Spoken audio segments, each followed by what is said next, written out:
Intersubjectivité et subjectivité. Aujourd'hui, on réfléchit sur une question essentielle. L'intersubjectivité joue-t-elle un rôle déterminant dans la caractérisation de ma subjectivité ? Autrement dit, est-ce que je peux vraiment savoir qui je suis sans passer par l'autre ? Est-ce que ma conscience de moi dépend du regard ou de la présence d'autres consciences ? Commençons par les bases. La subjectivité, c'est ce que je vis de manière intérieure, mes pensées, mes émotions, ma perception du monde. Mais cette subjectivité n'existe pas toute seule. Elle est souvent façonnée, révélée, ou même remise en question par l'intersubjectivité, c'est-à-dire la relation entre plusieurs consciences. C'est seulement en risquant sa vie que l'on conserve la liberté. Mais c'est seulement celui qui est prêt à risquer sa vie qui peut forcer l'autre à le reconnaître. Disait Hegel dans son livre « Phénoménologie de l'esprit » en 1807. Dans le célèbre passage de la lutte pour la reconnaissance, Hegel montre que la conscience de soi naît dans le rapport à autrui. Pour être reconnu comme un être libre et autonome, il faut affronter une autre conscience. Sans ce face-à-face intersubjectif, il n'y a ni reconnaissance, ni véritable conscience de soi. Cette citation exprime donc que l'individu ne devient pas sujet qu'à travers une relation conflictuelle, mais fondatrice avec l'autre, où la reconnaissance est l'enjeu central.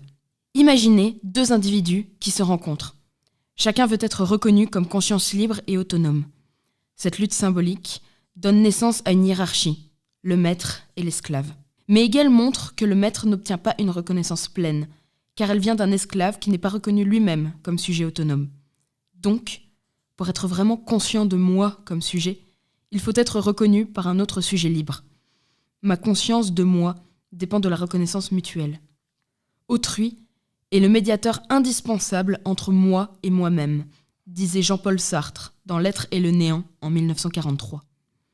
Sartre veut dire par là que je ne peux pas pleinement me comprendre, me saisir comme sujet, sans passer par le regard ou la présence d'autrui. C'est l'autre qui me renvoie une image de moi-même, qui me permet de me voir comme un être visible existant dans le monde. En ce sens, l'autre est une condition de ma conscience de soi. Sartre décrit une scène simple.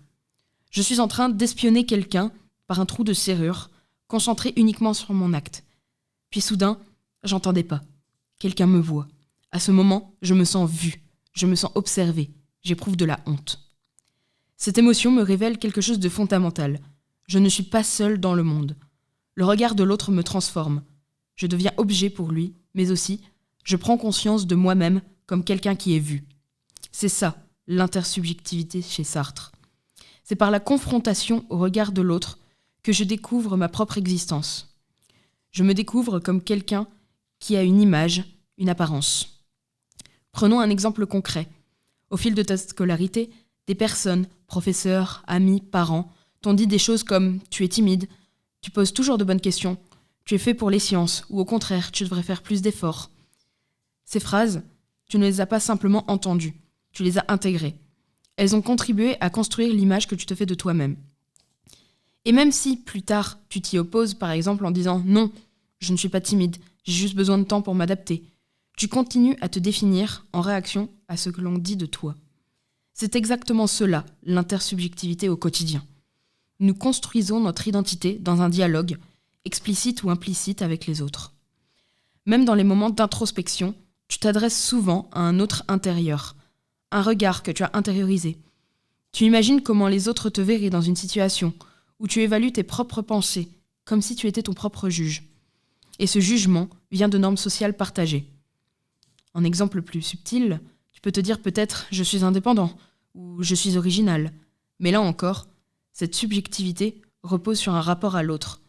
Tu assumes une posture vis-à-vis d'un groupe, d'une norme, d'une attente. L'affirmation de ton individualité passe paradoxalement par une comparaison ou une mise à distance des autres. Alors que faut-il retenir ? Loin d'être une simple influence extérieure, l'autre est constitutif de mon identité. La subjectivité n'est pas une essence isolée, mais une construction vivante, nourrie par les échanges, les regards, les mots des autres. En somme, je ne me découvre pas seul, je me découvre dans le rapport à autrui, dans le miroir de la relation. Refuser l'intersubjectivité, ce serait croire une subjectivité pure, détachée du monde. Or c'est justement en rencontrant l'autre que je deviens pleinement moi-même.